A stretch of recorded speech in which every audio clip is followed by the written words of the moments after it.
ಮಲೆನಾಡಿನಲ್ಲಿ ಬೆಟ್ಟ ಗುಡ್ಡಗಳನ್ನು ಸಮತಟ್ಟು ಮಾಡಿ ಕಾನೂನು ಬಾಹಿರವಾಗಿ ಕೃಷಿಗೆ ಬಳಕೆ ಮಾಡ್ತಾ ಇರುವ ಮಧ್ಯೆ ಸರ್ಕಾರವು ಅಭಿವೃದ್ಧಿಯ ನೆಪದಲ್ಲಿ ಕಾನೂನು ಚೌಕಟ್ಟಿನಲ್ಲೇ ಒತ್ತುವರಿ ಮಾಡುವ ಸಂಪ್ರದಾಯಕ್ಕೆ ನಾಂದಿ ಹಾಡಿದ್ದು ಈಗ ರಾಗಿಗುಡ್ಡದ ಒಡಲಿಗೆ ಕೈ ಹಾಕಿ ವಸತಿ ಶಾಲೆ ನಿರ್ಮಾಣಕ್ಕೆ ಜಿಲ್ಲಾಡಳಿತ ಮುಂದಾಗಿದೆ. ನೈಸರ್ಗಿಕ ತಾಣವನ್ನು ಉಳಿಸೋದಕ್ಕೆ ಪರಿಸರ ಹೋರಾಟಗಾರರು ಮುಂದಾಗಿದ್ದಾರೆ. ಈ ಕುರಿತ ಒಂದು ವರದಿ ಇಲ್ಲಿದೆ ನೋಡಿ.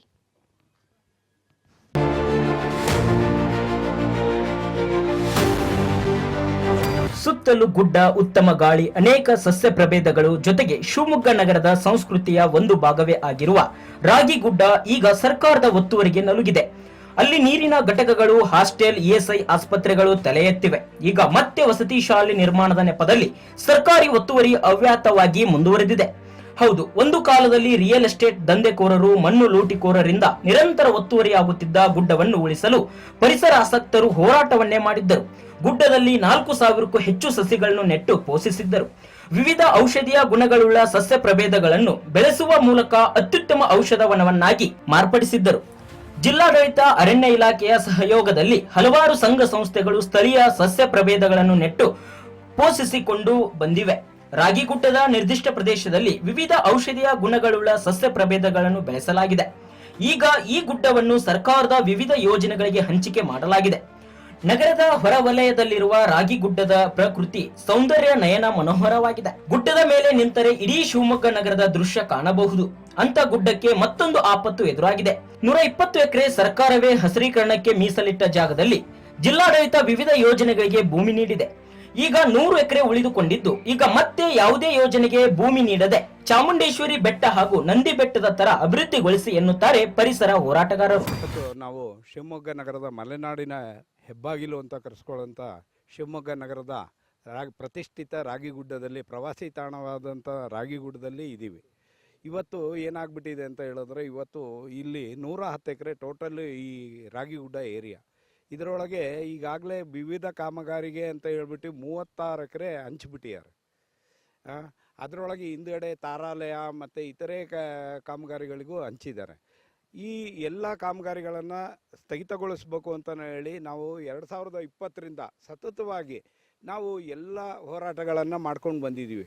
ಆದರೂ ಸರ್ಕಾರ ESIಗೆ ಒಂದು ಅನುಮತಿ ಕೊಡಿ ಅಂತ ಹೇಳ್ಬಿಟ್ಟು ಆಗಿನ ಜಿಲ್ಲಾಧಿಕಾರಿಗಳು ನಮ್ಮಲ್ಲಿ ಕೇಳ್ಕೊಂಡಾಗ ನಾವು ESI ಆಸ್ಪತ್ರೆ ಅವಶ್ಯಕತೆ ಇರೋದರಿಂದ ಈ ಜಾಗದಲ್ಲಿ ಮಾಡಿ ಗುಡ್ಡನ್ನು ಉಳಿಸ್ಕೊಂಡು ಮಾಡಬೇಕು ಅನ್ನೋ ಷರತ್ತುಬದ್ಧ ಇದ್ರ ಮೇಲೆ ನಾವು ಅವರಿಗೆ ಅನುಮತಿ ನೀಡಿದ್ದು.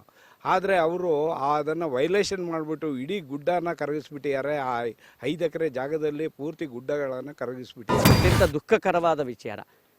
ಸರ್ಕಾರ ಈಗಾಗಲೇ ತಮ್ಮ STP ನಮ್ಮ CDP ಪ್ಲಾನಲ್ಲಿ ತೋರಿಸಿದೆ.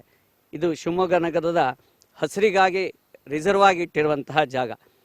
ಆದರೆ ಇಷ್ಟು ಸರ್ಕಾರವೇ ತಾನೇ ಹಸಿರೀಕರಣಕ್ಕಾಗಿ ಮೀಸಲಿಟ್ಟ ಜಾಗದಲ್ಲಿ ಈಗ ಹಲವಾರು 16 ಯೋಜನೆಗಳನ್ನು ಪ್ರಾರಂಭ ಮಾಡಿರುವುದು ಅತ್ಯಂತ ನೋವಿನ ದುಃಖದ ಸಂಗತಿ. ಇದನ್ನು ಉಳಿಸ್ಕೋಬೇಕು. ಈಗ ಶಿವಮೊಗ್ಗ, ನಮ್ಮ ಬೆಂಗಳೂರಿನಲ್ಲಿ ನಂದಿ ಬೆಟ್ಟ ಇರುವ ಹಾಗೆ, ಮೈಸೂರಿನಲ್ಲಿ ಚಾಮುಂಡಿ ಬೆಟ್ಟ ಇರುವ ಹಾಗೆ, ನಮ್ಮ ಧಾರವಾಡದಲ್ಲಿ ನೃಪತುಂಗ ಬೆಟ್ಟ ಇರುವ ಹಾಗೆ ಇದನ್ನು ಒಂದು ಉಳಿಸ್ಕೋಬೇಕು. ಇಡೀ ಶಿವಮೊಗ್ಗ ನಗರಕ್ಕೆ ಒಂದು ಒಳ್ಳೆಯ ಪ್ರಾಕೃತಿಕ ತಾಣ. ಇದನ್ನು ಕಳ್ಕೊಂಡ್ರೆ ನಾವು ಮುಂದಿನ ಪೀಳಿಗೆಗೆ ತುಂಬ ತೊಂದರೆಯನ್ನು ನಾವು ಮಾಡಿಟ್ಟು ಹೋಗ್ತಾ ಇದ್ದೀವಿ. ಇದನ್ನು ನಾವು ಈಗಾಗಲೇ ಹಲವಾರು ಮಾಧ್ಯಮಗಳಲ್ಲಿ ಸತತವಾಗಿ ನಾವು ಕೋರಿಕೆಯನ್ನು ಕೊಡ್ತಾ ಇದ್ದೀವಿ. ಇದನ್ನು ಉಳಿಸ್ಕೋಬೇಕು. ಉಳಿಸ್ಕೊಂಡೇ ಇದ್ದರೆ ಮುಂದೆ ತುಂಬ ಅನಾಹುತವನ್ನು ನಾವು ಅನುಭವಿಸಬೇಕಾಗತ್ತೆ.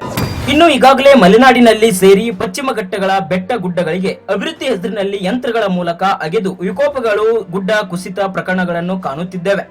ಇಂತಹ ಸಂದರ್ಭದಲ್ಲಿ ಈಗಾಗಲೇ ಮೂಲ ನೆಲೆಯನ್ನು ಕಳೆದುಕೊಂಡಿರುವ ನೈಸರ್ಗಿಕ ಹಸಿರೀಕರಣದ ರಾಗಿಗುಡ್ಡದಲ್ಲಿ ವಸತಿ ಶಾಲೆಯ ನಿರ್ಮಾಣಕ್ಕಾಗಿ ಮತ್ತೆ ಗುಡ್ಡಾಗಿದ್ದು ವಸತಿ ಶಾಲೆ ಕಟ್ಟಲು ಜಿಲ್ಲಾಡಳಿತ ಮುಂದಾಗಿದ್ದು, ಯಾವುದೇ ಕಾರಣಕ್ಕೂ ವಸತಿ ಶಾಲೆಯನ್ನು ಸಸ್ಯ ಪ್ರಭೇದವನ್ನು ತನ್ನ ಒಡಲಲ್ಲಿ ಇಟ್ಟುಕೊಂಡಿರುವ ರಾಗಿಗುಡ್ಡದಲ್ಲಿ ನಿರ್ಮಾಣ ಮಾಡುವುದು ಬೇಡ, ಬೇರೆ ಕಡೆ ವಸತಿ ಶಾಲೆ ನಿರ್ಮಿಸುವಂತೆ ಜಿಲ್ಲಾಡಳಿತ ಗಮನ ನೀಡಲಿ ಎಂದು ಪರಿಸರ ಹೋರಾಟಗಾರರು ಆಗ್ರಹಿಸಿ ಹೋರಾಟಕ್ಕೂ ಮುಂದಾಗಿದ್ದಾರೆ. ಗುಡ್ಡ ಉಳಿಬೇಕು, ಇಲ್ಲಿರೋ ದೇವಸ್ಥಾನ ಉಳಿಬೇಕು. ಆಕ್ಚುಲಿ ಹೇಳಬೇಕು ಅಂದ್ರೆ ಇದು ಸ್ಟೇ ಆರ್ಡರ್ ಇದೆ ದೇವಸ್ಥಾನಕ್ಕೆ, ಕನ್ಸ್ಟ್ರಕ್ಷನ್ ಮಾಡಂಗಿಲ್ಲ ಅಂತ. ಆದ್ರೂ ಇವ್ರು ಕನ್ಸ್ಟ್ರಕ್ಷನ್ ಮಾಡ್ತಾ ಇದ್ದಾರೆ. ಸರ್, ಇದೆಲ್ಲ ಹೋರಾಟನೂ ಆಗಿತ್ತು, ಕಂಪ್ಲೇಂಟ್ ಇಶ್ಯೂ ಆಗಿತ್ತು. ಆಮೇಲೆ ದೇವಸ್ಥಾನಕ್ಕೆ ಕೋರ್ಟಲ್ಲಿ ಕೇಸ್ ನಡೀತಾ ಇದೆ. ಸ್ಟೇ ಆರ್ಡರ್ ಇದೆ, ರಾಯಗಢದಲ್ಲಿ ಯಾವ ಕನ್ಸ್ಟ್ರಕ್ಷನ್ ಮಾಡಂಗಿಲ್ಲ ಅಂತ. ಆದರೂ ಕೂಡ ಅವ್ರು ಕನ್ಸ್ಟ್ರಕ್ಷನ್ ಮಾಡ್ತಾ ಇದ್ದಾರೆ. ಒಟ್ಟಾರೆ ಅಭಿವೃದ್ಧಿ ಹೆಸರಲ್ಲಿ ಈಗಾಗಲೇ ಶಿವಮೊಗ್ಗ ನಗರದ ಸಂಸ್ಕೃತಿಯ ಒಂದು ಭಾಗವೇ ಆಗಿರುವ ರಾಗಿಗುಡ್ಡವನ್ನು ಹಾಳು ಮಾಡಿದ್ದು ಈಗ ಮತ್ತೆ ವಸತಿ ಶಾಲೆಯ ನೆಪದಲ್ಲಿ ನೈಸರ್ಗಿಕ ಸಸ್ಯ ಪ್ರಭೇದ ತಾಣವನ್ನು ನಾಶ ಮಾಡದೆ ಉಳಿಸಿಕೊಂಡು ಹೋಗುವತ್ತ ಸರ್ಕಾರ ಗಮನ ನೀಡಲಿ ಎನ್ನುವುದೇ ನಮ್ಮ ಆಶಯ. Umesh C Jagadde, Raj news Kannada, Shivamogga.